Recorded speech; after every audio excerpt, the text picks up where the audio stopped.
आखिर बिजली कैसे बनाई जाती है?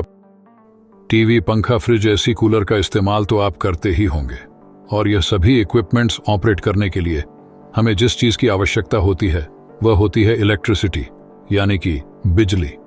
लेकिन कभी सोचा, जिस इलेक्ट्रिसिटी ने आपकी लाइफ को इतना आसान बना दिया है, उसे बनाने में हर रोज लाखों मजदूरों की जान गांव पर लगी होती है।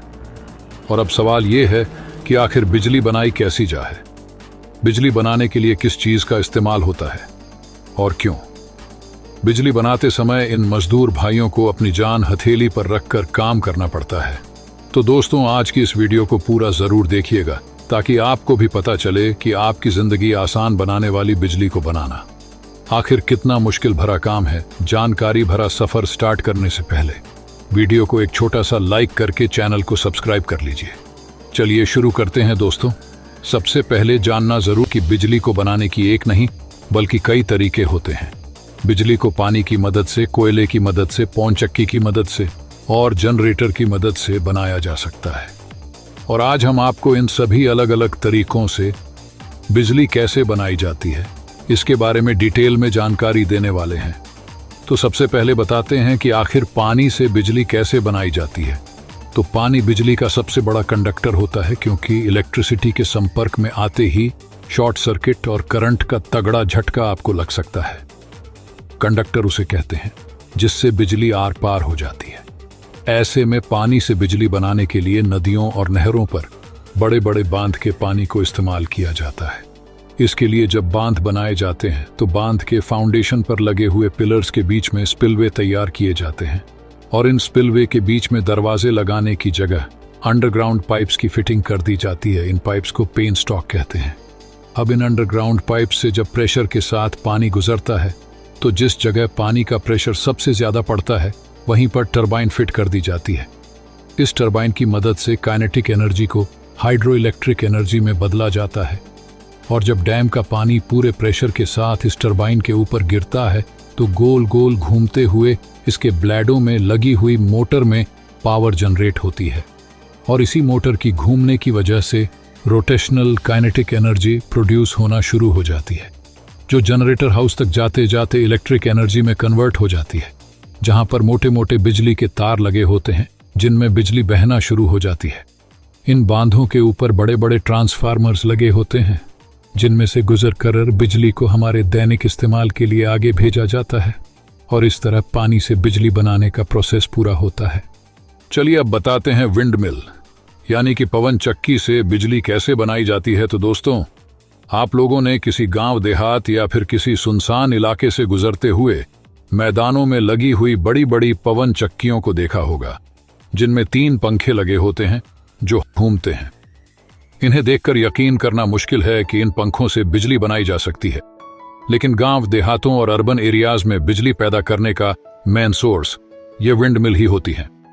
गांव देहात में बनाई गई ये विंड मिल 20 मंजिला इमारत यानी 216 फीट के करीब लंबी होती है।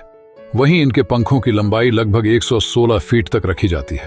तो आप खुद सोचकर देखिए कि 216 फीट ऊपर डंडे पर अगर 116 फीट के पंखे हाई स्पीड में घुमाए जाएंगे तो एनर्जी के प्रेशर की वजह से कितना बड़ा धमाका हो सकता है और कितनी तबाही मच सकती है।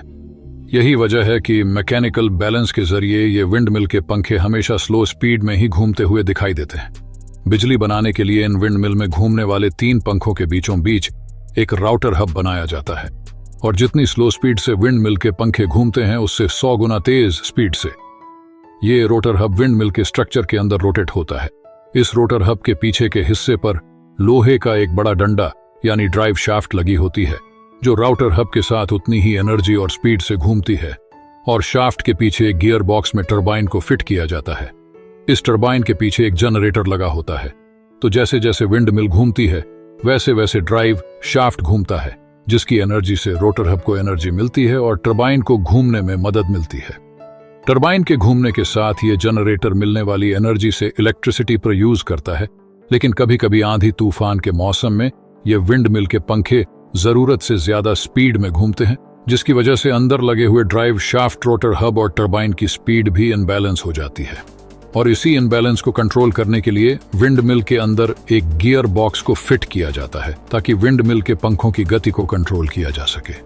इस गियर बॉक्स की वजह से चाहे जितनी भी तेज हवा क्यों ना चले, विंड मिल में लगे हुए पंखे अपना बैलेंस नहीं खोते और अपनी नॉर्मल स्पीड से घूमते रहते हैं।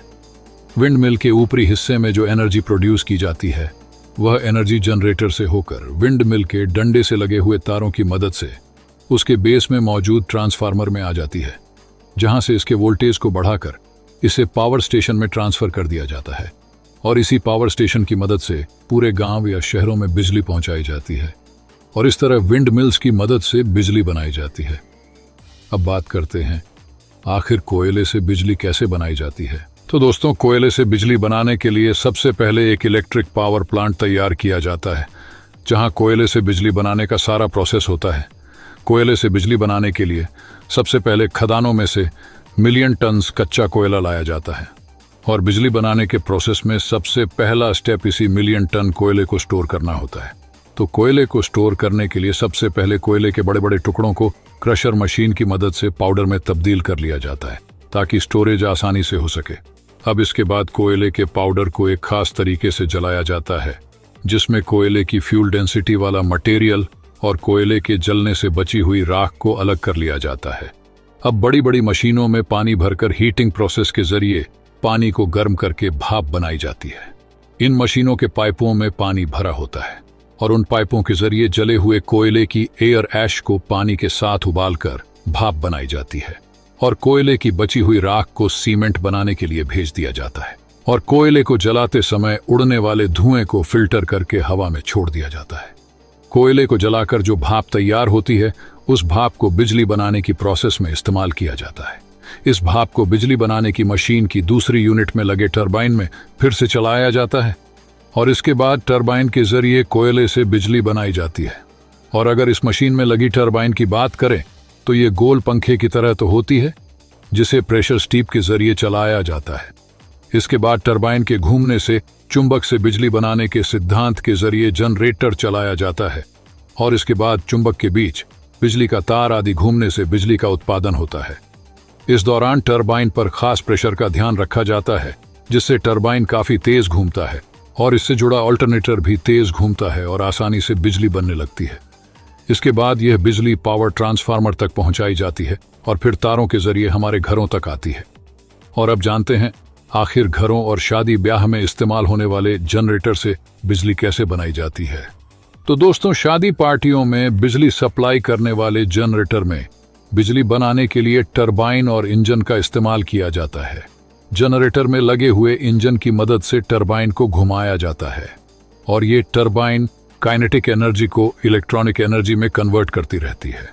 इंजन की मदद से जब इस टरबाइन को घुमाया जाता है तो टरबाइन में लगी हुई मोटर को पावर मिलने लगती है और इस मोटर की मदद से बिजली के तारों में बिजली ट्रांसफर होने लगती है और लाइट जाने के बाद भी हमें बिजली मिलती रहती है।